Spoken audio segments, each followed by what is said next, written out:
Out guys, nandito naman din tayo. Magandang umaga sa lahat ng mga nagtatanim dyan. Shout out sa magaling magtanim ng mga ampalaya, gulay lahat. Saludo po ako sa inyo. Sa inyo rin po ako kumukuha ng dagdag na kaalaman. Yung mga nagbablog na paano magtanim, paano magano. Pero ako natutunan ko itong magtanim sa Nueva Ecija. Kasi maraming mga tao ron na tuturuan ka talaga ng magandang turo ng paano pagtanim. Ito na yung bunga guys. Unang bunga pa lang to. Yan. Medyo mahaba. Isang linya lang to guys. Medyo makitid lang yung ano ko at ano. Kulang sa budget yung kawayan. Mahirap magano ng kawayan dito. Yan. Tingnan nyo bunga guys. Kung matanong nyo bakit maputla to. Hindi siya mistisa, hindi rin siya galaxy. Ang variety niya ay hybrid galing sa DA na nabigay. Pero kung gugustuhin mo, kung magtatanim talaga kayo na pang ano, pwede rin mistisa or galaxy. Nasa sa inyo yan kung anong gusto nyong itanim na ampalaya. Kung gusto nyo ng green na green talaga, mas maganda kung galaxy. Mistisa ba, ganyan.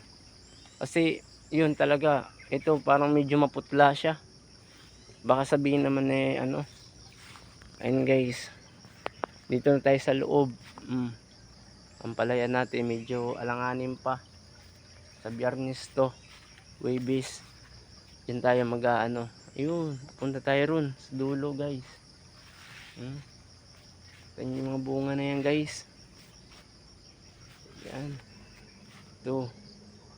Diba? Medyo ano lang medyo maliit lang siya na balag ko. Pero mahaba. Hanggang dun yan. Sa dulo. Punta tayo sa maraming bunga guys. Yan. Ito medyo natamaan ko kasi ng ano to yung langanin pa to. Yan. Yan guys. Punta tayo dito sa dulo. Ayan dito. Medyo marami dito guys. Ayan o. Kita nyo naman yung bunga guys. Kung paano kadami. Diba? Yan. Papunta sa dulo yan guys. Kita nyo? Gano'n kadami guys.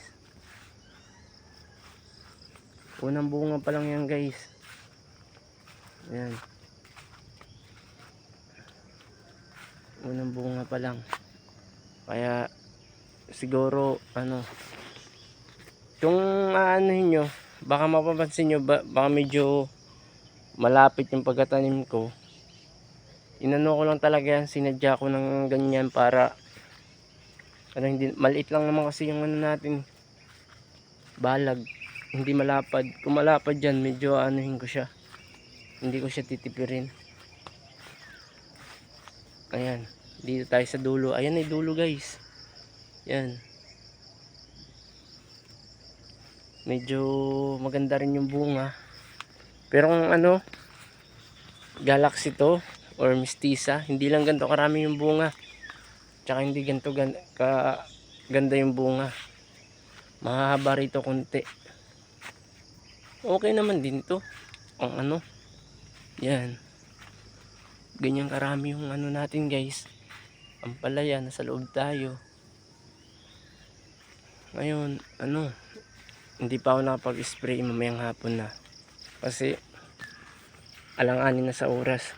Kung mag-i-spray kayo sa natutunan ko, kasi mga ka-farmers, madaling araw ba ng umaga o hapon. Kasi pag gantong oras, medyo maabutan ka ng ano, medyo masusunog yung ano, yung dahon. Malalanta. Ito guys, 'di ba nakita nyo to? Ibababa natin to. Yan, nakita nyo, ibababa. Araw-araw kong ginaganto to guys. Yan. Tinitingnan kung may ano, may nakasabit ba para yung bunga niya dire-diretso mahaba, hindi ano siya. Ayan o, para iwas sa uod din guys. Yan. Hindi naman ganong ka anuhan to guys, kalakihan yung ampalaya ko, pero kahit pa malit-liit, kumikita pa rin paunti-unti. nagsimula lang ako ng ganito doon sa Nueva Ecija guys. Doon ako natutong magtanim. Lahat sili, talong, andun na. Doon mo matutunan. Sibuyas kasi ang karaniwang tanim doon guys. Ito, iayos natin guys ha. Para makita nyo kung paano mag ano ng bunga. Yan. Medyo maano ayun, dinikitan na siya ng ano niya guys. Oh. Spring niya. Kaya aayusin natin siya. Ibababa natin yung bunga. Yun. Kaya ayan. Tiyaga-tiyaga lang talaga kikita ka sa gulay. Basta matyaga ka lang magtanim.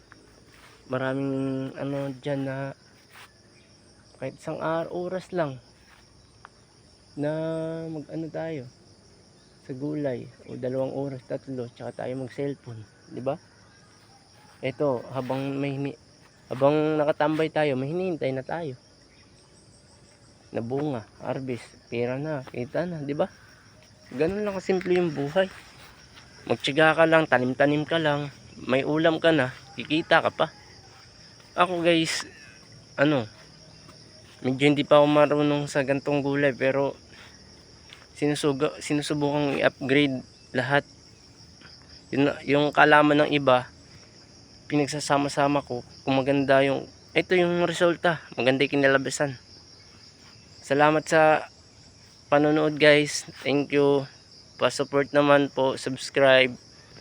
Mga ka-farmers, shout out po sa mga magtatanim dyan. Bye guys, salamat.